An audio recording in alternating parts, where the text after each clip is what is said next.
Hi there. Have you thought about lately the things that puzzle you the most when you're knitting, like dropped stitches and bad patterns? Well, I'm going to talk about that in just a few minutes. I'm Nancy from Black Sheep Knitting here in Needham, Massachusetts.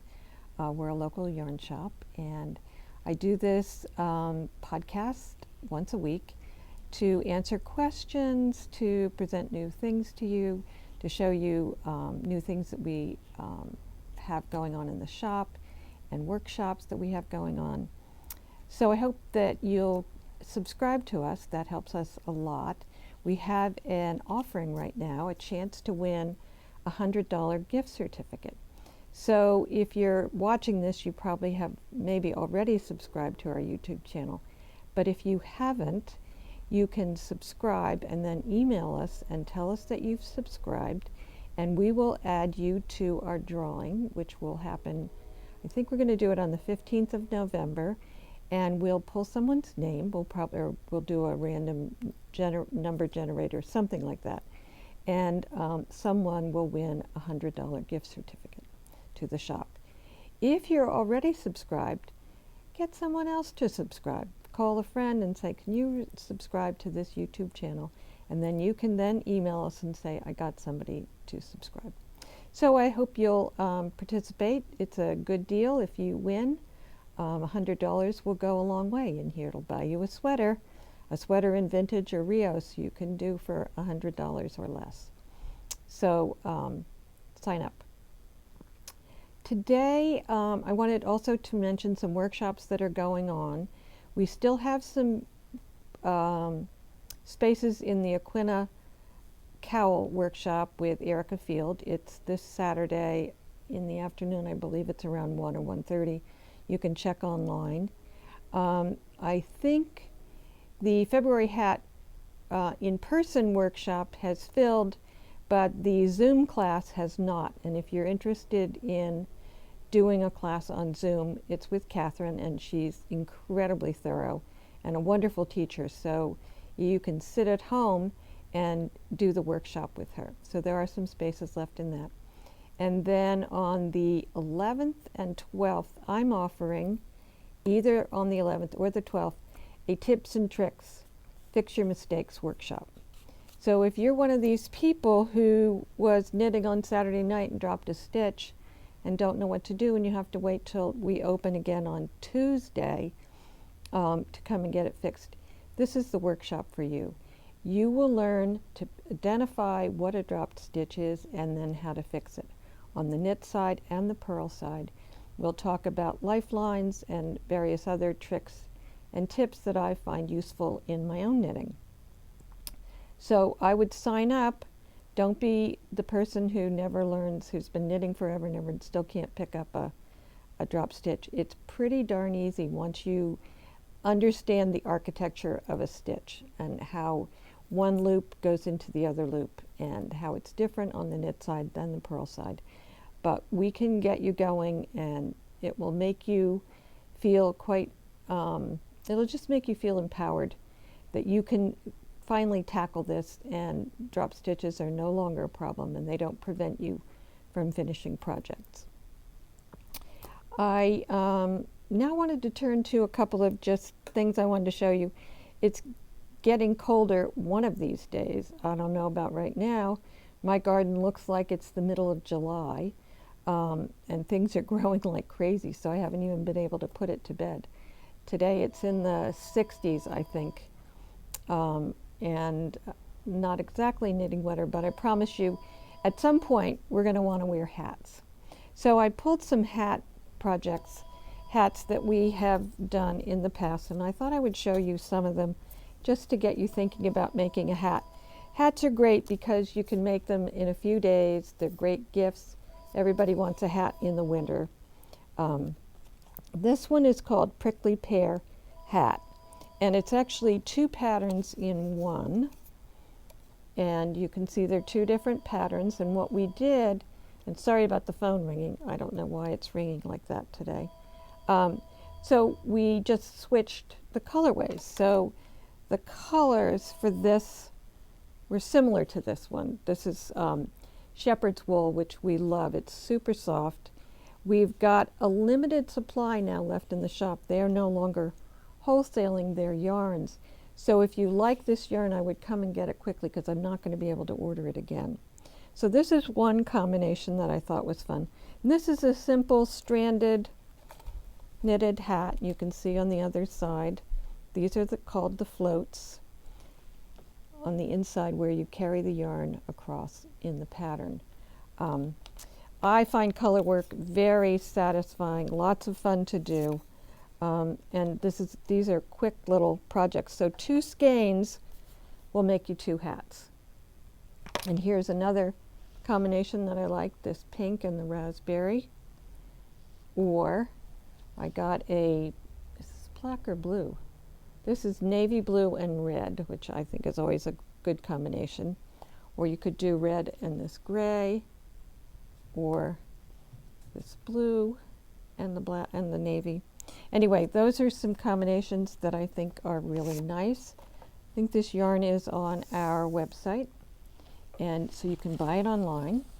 Another one that I just love is called Minted. This is a hat, an Andrea Mowry hat. And if I were making this for me, I would actually, and this you can do in a pattern, I would add another repeat of this cable right in here, because I like my hat, I like a little room on the top of my head so it doesn't squish me. And I could also extend the ribbing. This is something you can do on a hat, to have it, if you like, a turned up brim. This makes it quite small, so were I to do this hat, I would make it bigger. And it's a great idea when you're knitting a hat to try it on as you go. I do not like, but some people do love close-fitting, tight hats. I don't, because I get hat head. So I like a loose-fitting, longer hat. But this one, again, called Minted, it's on a US 4 and a 6 in a DK weight. So I pulled some DK weight yarns that I really like. This is the Alpaca Yarn Company Classic Alpaca, and this is Isair Silk Mohair. So I thought those are pretty together. What happens when you hold these two together, because this was also a mohair and a DK, the yarn takes on a halo that is in the mohair color. So this would tone down this green quite a bit, which is kind of fun. Another one I picked was the alpaca mohair in cowboy blue with the Isair cobalt blue. And I really like this combination because I like the idea that this bright blue will kind of liven this sort of denim-y blue together. And lastly, I chose a white in the Alpaca Classic from Alpaca Yarn Company. And I chose a pink. This is called Tin Silk Mohair from Sandisgarn. And I just like the idea of adding a little pink to this to give it a little pink halo. So those are some choices. And lastly, I pulled some Rasta because people love to make hats in Rasta. And we have a lot of Rasta in the house. I'm not going to show you all the colors, but there's quite a few. And this is a favorite of ours called Perky Little Hat. And it's 1 skein of Rasta, and it has this great design here on the brim. Again, you can always make your hat a little bigger by just knitting longer before you start the crown shaping. And I chose just some fun colors. This one is one of my favorites. This is called Indicita. Beautiful purples, greens, turquoise, which would be, I think, lovely for this hat. Or Reflecting Pool, which is this gorgeous teal turquoise color. Or Baja Electra. Those are just a couple colors but we have lots and lots to choose from. So you can find those online. And lastly, another hat that I like a lot, and I like this because it's nice and big. This is called Riverbend Beanie. And at the moment I don't have this white in stock, but we have other yarns that you can use in the white. And it's 2 skeins of Rasta.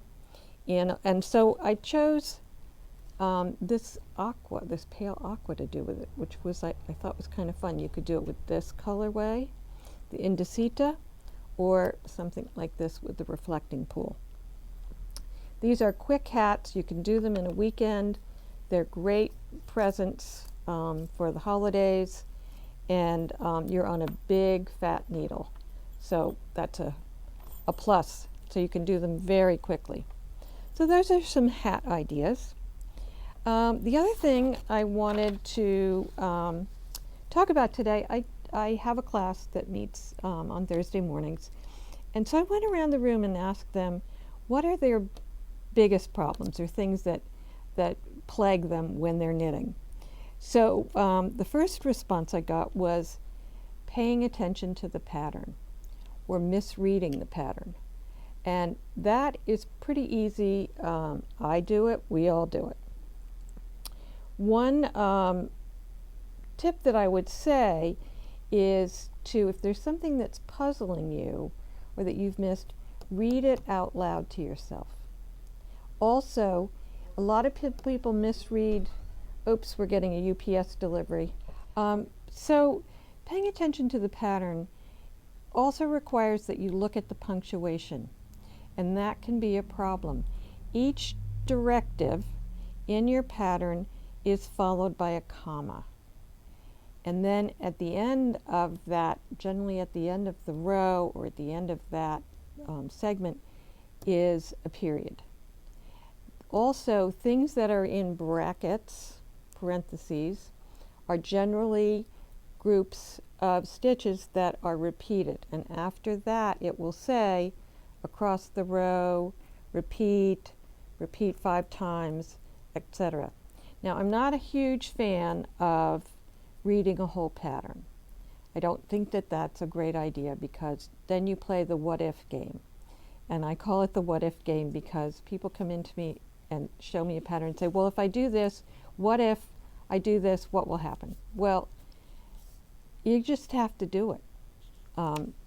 But that said, it brings up another problem that one of the women in the class had, was some patterns aren't good. And how do I decide how to choose a pattern? Well, one really good way is come and ask us. We have the people that work in this shop are expert knitters, and they've encountered lots of patterns. And the thing about, we get all of our patterns, or most of them on Ravelry, but there are no criteria for those people who put patterns up there. They aren't necessarily tested by test knitters. They aren't edited. Anybody can put a pattern there. So the first thing that I would do, and what I do when I choose a pattern, if it's not by someone I know, and I know a lot of designers, and so does my staff, I look at how many people have done it and when it was put out there. If somebody published a pattern in 2017 and 2 people have done it, I wouldn't do it. If it was put out in May 2022 and 75 people have done it, I would say that's probably a good bet. But what you can do to be sure is to click on the little thing at the top that says projects at the top of the page and start reading. Don't do comments, look at projects, and then start looking at people's projects. First of all, to see how the piece looks on them. Secondly, to see if they altered it. Thirdly, to see if they had problems with the pattern. You can also look online. You can look up errata for X, Y, and Z pattern, and you should, the designer may have published that. Often if you've bought a pattern on Ravelry, you will get a message in Ravelry saying that this has been changed, or that you need to do X, Y, and Z. They did something wrong. I could go on. Let's see. I'll do one more thing, and maybe we'll talk about this more, because I don't want to go on and on and on. Blocking, we had a question about blocking, and someone said, I blocked my sweater and it took days and days and days to dry. And I said, well, did you put it on a towel? And she said, yes. Well, that's a big problem because the moisture from your garment goes into the towel and the towel doesn't dry, where it stays in your garment and the towel stays wet. What you want to do is, first of all, you can wrap your garment in a towel and squish all the water out. You can stand on it, or if it's something that you really trust is well knit and not a lacy sort of thing, you can sometimes put it on spin in your dryer. However, what you want to do with that then is to lay it out on your blocking mats. Don't put it on a towel. Or you can just, if you don't have to pin it or anything, you can put it on a garbage bag. The problem with putting it on a towel is that the moisture doesn't go out of the towel. If you put it on the blocking mats, we sell the Cocoa Knits blocking kit. And I find that the best because it's got a tiny bit of fabric on the top of it, which allows air to go underneath. And most of the things that I wet block, dry in 24 to 48 hours. You can put it on a garbage bag, and the thing is then the water evaporates. It just goes, like anything evaporates, and it doesn't hold the moisture in what's below it because it's plastic. So I recommend that highly.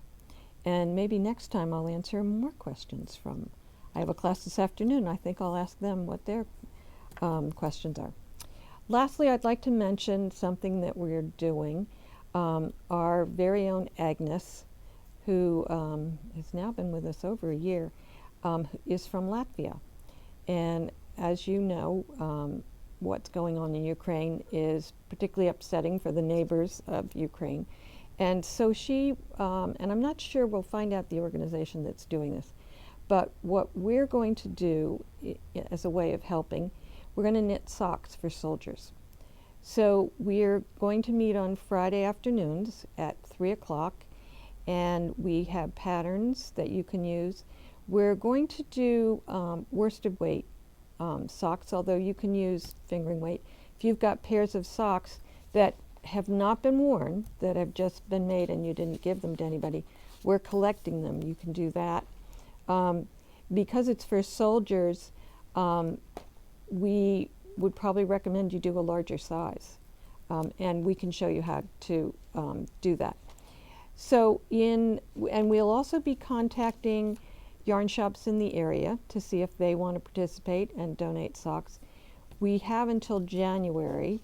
Whether some will get shipped before that, I'm not sure, but we're going to continue to do it until January. And I'll be here on Friday afternoons to help you. And in conjunction with that, we're going to do another Magic Loop Toe-Up workshop. And it's going to be, I'm looking at the dates, Saturday, November 12th from 1 to 3, and December 3rd from 1 to 3. That's also a Saturday afternoon. We'll be here in the shop.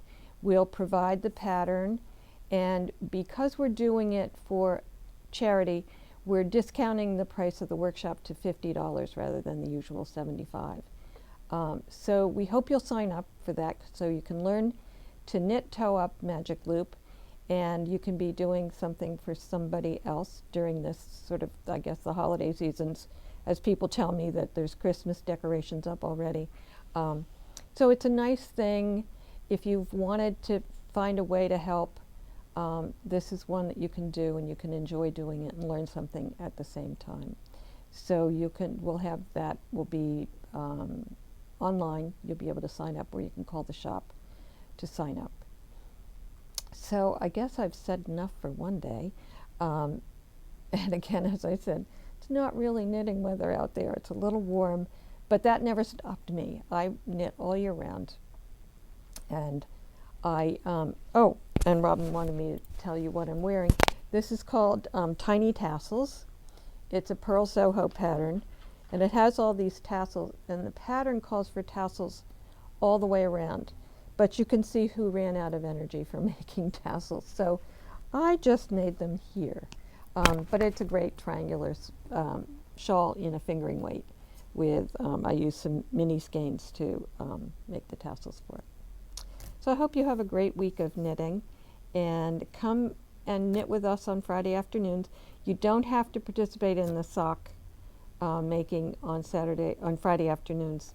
You just can come in and knit. We were doing the Alpenglow for Rhinebeck. That's all finished.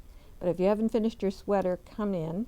So we're here from 3 to 5, and I'll offer help on getting started with socks if you if you need a little refresher. And then again, we have the workshop starting on November 12th. So see you in a week. Bye-bye.